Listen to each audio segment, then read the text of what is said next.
welcome everyone. Our next virtual networking event for the Power Africa. My name is Guy Bernstein. I'm this event in South Africa. And I'm very excited for today. We have a wonderful presentation by our friend Orit Strauss Raz. She's co-founder and CEO of GivingWay. She'll present herself in a moment and show you the amazing product and team that she's building.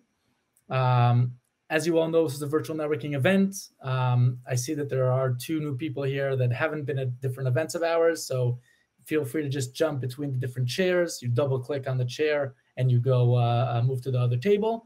But just make sure that the microphone and camera on the bottom side of the screen is on. Very important, because that's the way you can communicate, with the people and meet new people. Okay, so without further ado, Orit, if you could just turn on your mic and camera. This event is titled Driving Local Impact Globally. I've met Orit a few months ago, actually in an in-person event, believe it or not, and heard about what she's doing, and it's fantastic, both globally, but also specifically with Africa. And so, yeah, please, Orit, stage is yours. Thank you. Thank you very, very much. And thank you for inviting me. And thank you to the whole incredible Empower Africa team. It's a real honor to be here today. And hi, everyone. Thanks for being here, and whoever watches this. I'm really, really pleased to be here and share a little bit from our experience at GivingWay, working with the civil society sector in emerging market countries in general, but in Africa in particular. So speaking here from still sunny Tel Aviv. So hi to everyone, wherever you are. I'm going to just present my screen, share my screen. 1 second. Okay, great. Can everyone see it? Yep, good to go. Wonderful, perfect. I'm very happy to be talking a little bit about what we do here at GivingWay and the trends that we see in the civil society sector, especially as far as it goes, as far as it meets philanthropy and online philanthropy in various emerging market countries, but in Africa especially, and to share some of the trends that we see and some of the things that we've learned in our journey over the years. So I'd like to start by introducing you to Miss Lola Muputaringa. Lola was born in Zimbabwe. She was born and raised by a teenage single mother. Herself growing up this way, seeing herself, experiencing herself the challenges of growing up this way, Lola founded in 2016 an incredible organization called Girl Pride Africa. She moved to South Africa, to Cape Town, and today the organization supports thousands of child and teenage mothers across Africa. Now remember Lola, we'll get back to her, but like Lola, there are millions of incredible organizations that do amazing things on the ground for their own community members, for the environment, for the planet. In fact, there are approximately 10 million nonprofit organizations in the world, of which about 60%, so approximately 6 million organizations, are located in emerging market countries. So Africa, Southeast Asia, and Latin America combined. If you take the typical organization in an emerging market country, a typical grassroots level, community-based organization, this type of organization generates or needs approximately $20,000 per year in order to sustain its work. These organizations raise this money from various funding sources, which we'll see in a minute, but we're looking at a total addressable market of approximately 6 million organizations generating $120 billion per annum.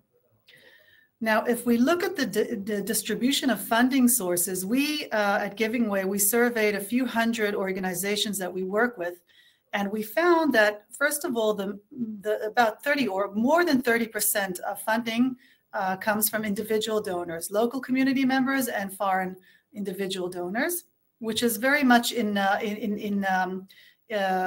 correlation with general global trends. So number one funding source is individual donors. Then we have, specifically with a lot of organizations that we work, a second funding source, which actually comes from volunteers that come to these organizations and contribute some kind of funding. And then we have a split between between corporate donors, organizations selling goods and services, and grants. Now, grants is the least popular funding source in emerging market countries at about 14%, which is lower than what you would normally find with organizations in developed countries who have a bigger chunk of their funding coming from grant money. So quite a big challenge in these parts of the world to receive grant money. Now, long before the pandemic, but of course, especially now in our new world, in our new, in this new society, philanthropy, just like T-shirts and takeaway, has gone online. In the same way that people today expect to be able to buy a T-shirt with 2 clicks of the mouse, or to order their food from their phone, and order their car ride, the same applies with philanthropy. People today expect to be able to support the causes that they care about in the places where they hang out, and they hang out online. So they expect to be able to do it through social media, through various online assets and outlets, and to be able to do it in a very quick, easy, and frictionless manner. Let's take a bit of a dive into some numbers. If we look at a global level, we see that in 2020, $470 billion were donated to charities across the world. Now, this is 5% higher than the total amount donated in 2019.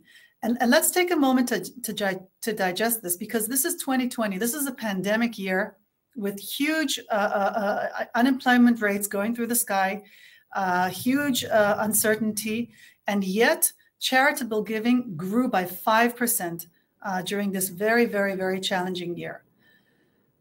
What's even more interesting is that 13% of all donations were made online. So we're looking at over $60 billion that were donated online. Now, this trend of online giving has been increasing over the last few years. In 2020, there was a 21% increase in online giving. So overall general giving increased by 5%, but online giving increased by 21% in a pandemic year. Another interesting, if we go more to the unit level, there was also a 19% increase in the average online donation amount. So if in 2019, the average donation was $148, in 2020, it was $177, 19% higher. And almost 30% of all online giving was made through a mobile device. So it's not only that the world has gone online, it's gone to our mobile devices, in particular our mobile phones. It's not just about going online, internet, desktops, it's about mobile devices. If we look specifically in Africa, and we study some trends of donors and giving in Africa, we see that 30% of African donors prefer to give through credit or debit card. Now, this has grown. This has grown 20% increase in the last 3 years.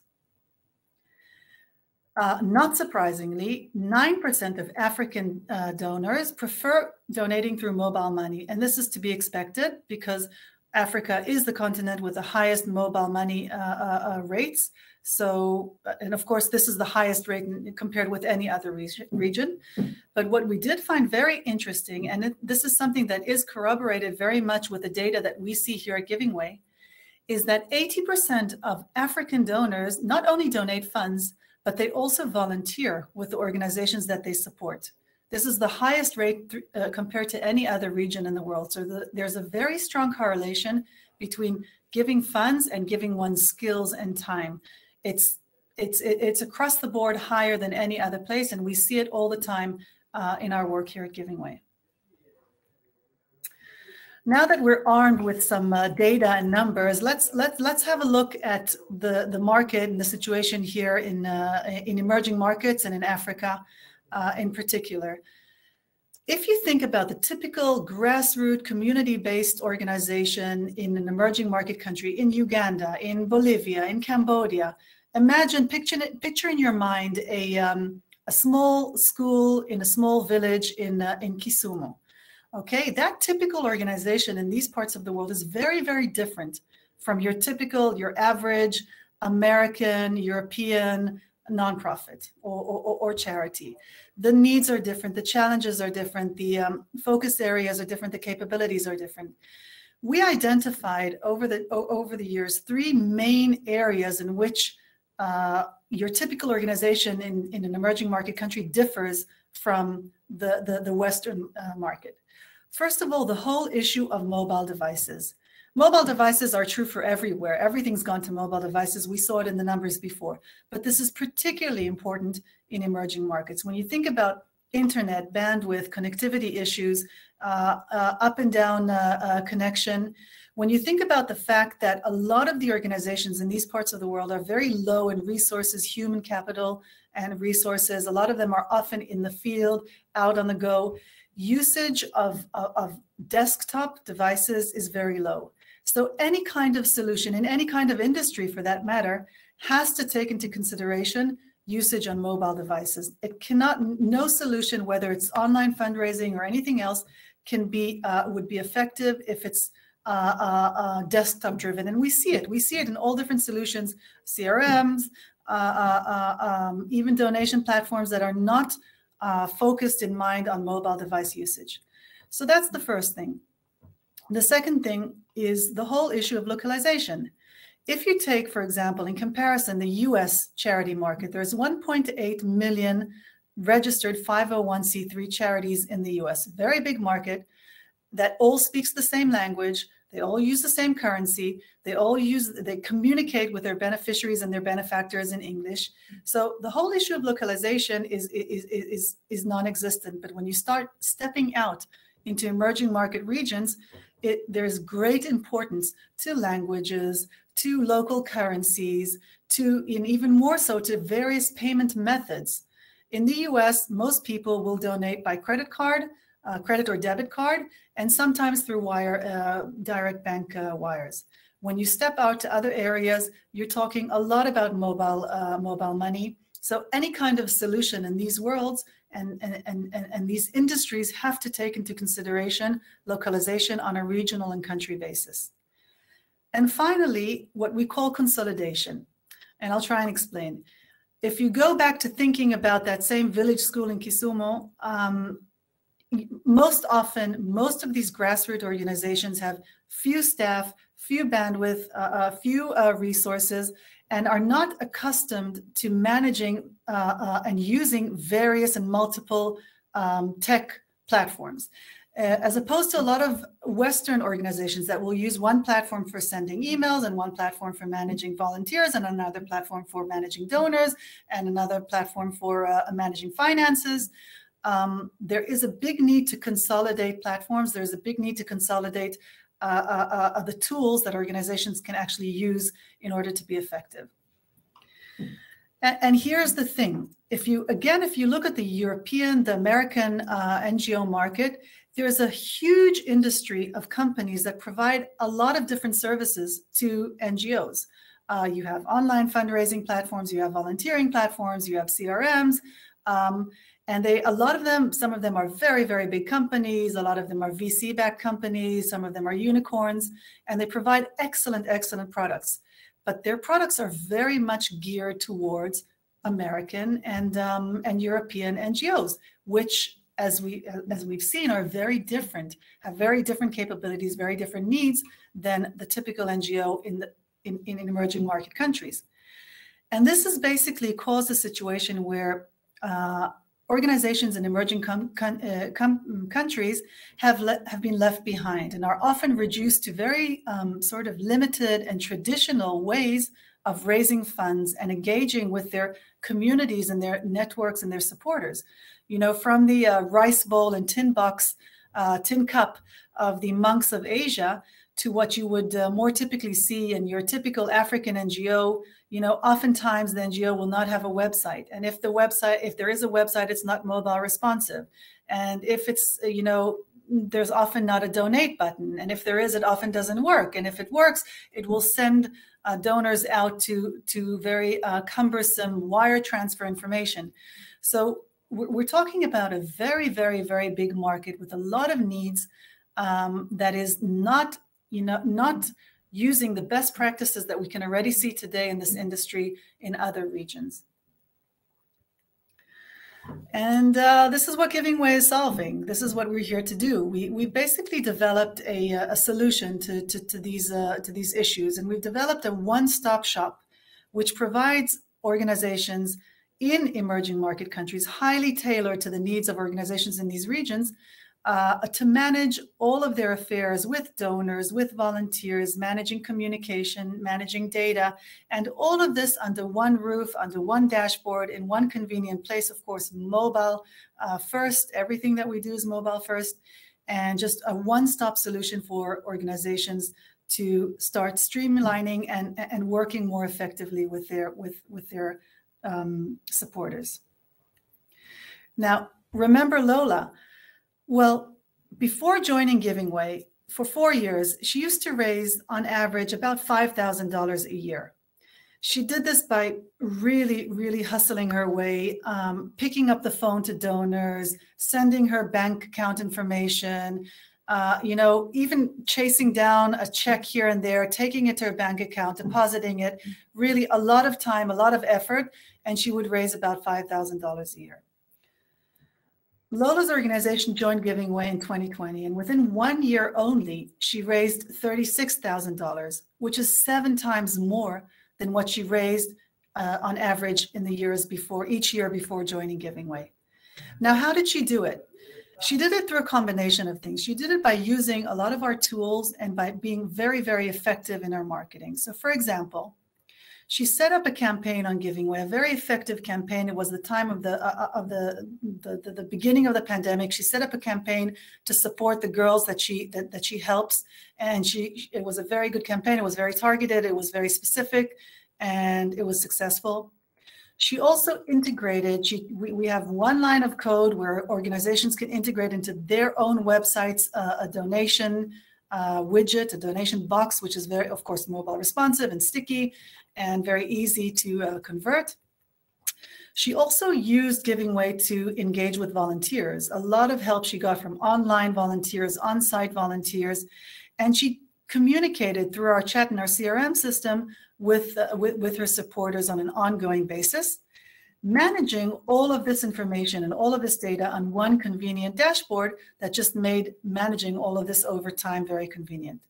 Lola also did a great job and is doing a great job in using content and storytelling to engage on an ongoing basis with their community, with their network, with the supporters through social media, through emails, through WhatsApp, every possible means that she can. And this is really what we see every day here at GivingWay as being the most important factors of organizations to start using these technical assets, to start using these products, and to start getting the word and to plant the seed of setting and expanding and enlarging their network of supporters. To understand a bit more about GivingWay today, I need to take you back a little bit in time and to tell you about our journey. So the company was founded about 6 years ago at the end of 2015. And initially, we started from something else. We wanted to solve what we saw as a very popular but very broken industry within the travel space. I know it's a bit strange to talk about travel now in a pandemic, but before the pandemic and after the pandemic, people will have and will be traveling. And travel has changed. People today are looking for experiences abroad that are more immersive, that are more authentic. It's not just about taking a photo of the Eiffel Tower and moving on. And one of the most popular trends in travel became what is known as volunteer tourism or voluntourism. It even has a name.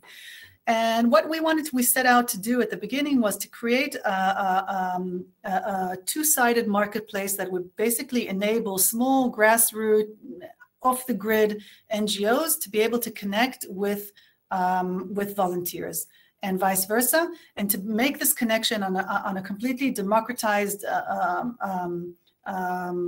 basis, so that the impact would be maximized, the financial impact to NGOs, and even more than the financial impact, also the substance impact, so that skill-based volunteering could find the right hands, and vice versa.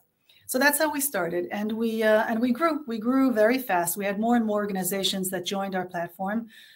Thousands of NGOs that joined GivingWay, thousands of people that used our platform in order to find volunteering opportunities abroad. And we quickly became the sort of Airbnb, if you may, of volunteerism. And it was a very interesting process in the first few years because, well, still today, because we learn every day. But we got to know a lot of organizations, and we got to know their pain points and their challenges and their needs. And we kept on tailoring our platform and our solution more and more to the needs of organizations in these regions. For example, one of the things that we saw, going back to what I said before, a lot of organizations don't have a good website, don't have a good social media presence, don't have good content. And on the other hand, you have people that are very versed in these technical digital skills. And we're very happy to provide these sort of services pro bono. It's not about, you don't have to go and get on a plane and travel to Africa tomorrow. You can take your laptop and a couple of free hours and sit in your cafe in Brooklyn and design a logo or set up a website for an organization in the other side of the world. So we were one of the first companies in the world to pioneer what's called online volunteering, really as a product, as a streamlined product where organizations can publish their tasks, tasks that they need help with, and people can step in and help them. So we started from physical volunteering, we expanded to online volunteering, and we also had the ability for people to donate funds to the causes that they care about. And then the pandemic came. Here we are, 2020. The world is turned upside down. Everything's in complete disarray. A lot of organizations, travel, of course, is put on hold indefinitely. A lot of organizations were a lot of uncertainty in the air. When are people going to come back? When are we going to have volunteers? What's going to happen to our funding sources? Is grant money going to dry out? What are donors going to stop giving? A lot of uncertainty. And at the time, a lot of organizations, and we were working with about 5,000 organizations then, turned to us and said, well, can you guys help through your platform with fundraising, with online fundraising? Because we realized that we have to start diversifying very quickly, to start diversifying our funding sources and get into the online game. And we said, absolutely. And we basically 2 years ago did quite a major pivot in GivingWay from being a platform that was first focused on volunteering and donations or fundraising was secondary, to being very heavily focused on fundraising with volunteering and all of the assets and all of the product infrastructure that we had, that we built in the 4 years before, and the customer base that we had, basically serving as a very convenient a way of transitioning to this, in a sense, a new company, GivingWay 2.0. But it's a new and not a new company because it was really based on a very large foundation that we built 4 years prior. And today, GivingWay is I'm very happy and proud to say that GivingWay is the largest platform in the world working or servicing NGOs in emerging market countries. There's no equivalent. We work today with over 8,000 organizations in 145 countries. We've always been very, very, very heavily focused from day one on Africa. So over 5,000 organizations are in the continent alone, about 1.5 in Asia, and about 1,000 in Latin America. Specifically in Africa, one of the things that makes GivingWay unique is that on the one hand, we're a very global platform. We work all over the world. We support donations from all over the world, but we're very, very locally minded. And in particular in Africa, because it's our biggest market. So a few things that set our platform apart. First of all, it's very easy for NGOs to onboard, to join GivingWay. Unlike a lot of other platforms where there's a whole long process of onboarding, NGOs can come to GivingWay, sign up, and probably within a day or two start to be active and can start fundraising, pretty much hit the ground running. In addition to that, like I said, everything we do is mobile responsive, mobile first, but we also put a lot of emphasis on creating SEO-driven pages.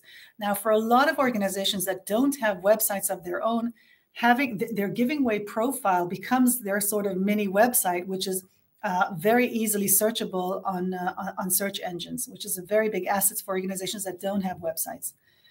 In addition to that, we support multiple currencies, almost 40 currencies, a lot of local currencies in Africa, and even more so, we're the only platform that supports many payment methods. And the whole idea about GivingWay is that if you're that same small organizations or NGO in Kenya, at the same ease at which you can receive donation, $100 donation through a credit card from a donor in the US, you can receive at the same ease a donation from a local community member in Kenyan shillings through M-Pesa mobile money. We support M-Pesa, we support MTN, we support Airtel, we support bank wires in Nigeria, and we're adding more and more and more all the time. In addition to that, one of the things that we learned as being critical in these parts of the world is the ability to receive funds very quickly. A lot of organizations operate from hand to mouth. They receive a donation that needs to be put to use. So unlike a lot of platforms, fundraising platforms, especially Western ones, where organizations have to wait weeks and months in order to receive payouts of their funds, in GivingWay, payouts are almost immediate. So it's very, very important for us that organizations get their funds very, very fast.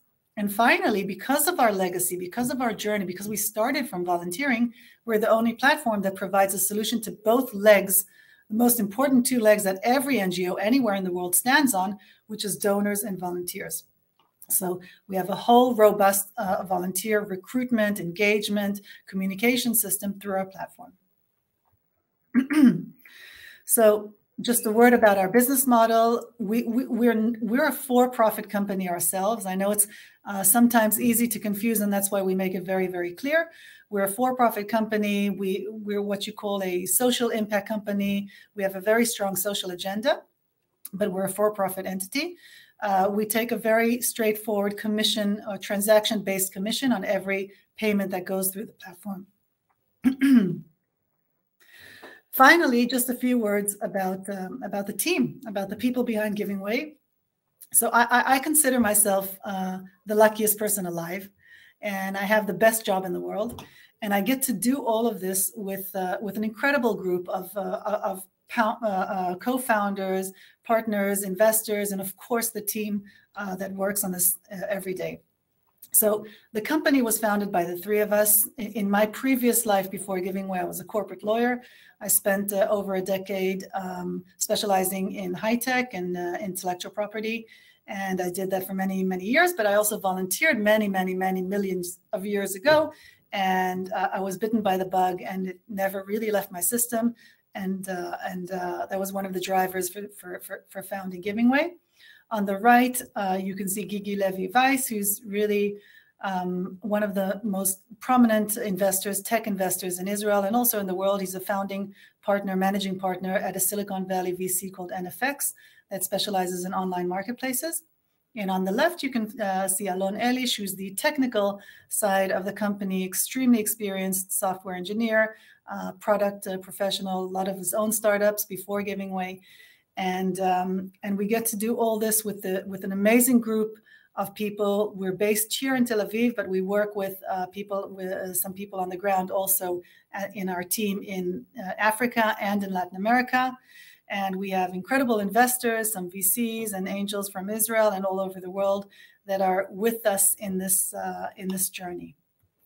So I want to thank you all for listening and for your time. And again, thank you to Shai and to Ezi and to the great team at Empower Africa for this opportunity and being able to share a bit of what we do and what we've seen. Thank you very much, Orit. That was fantastic.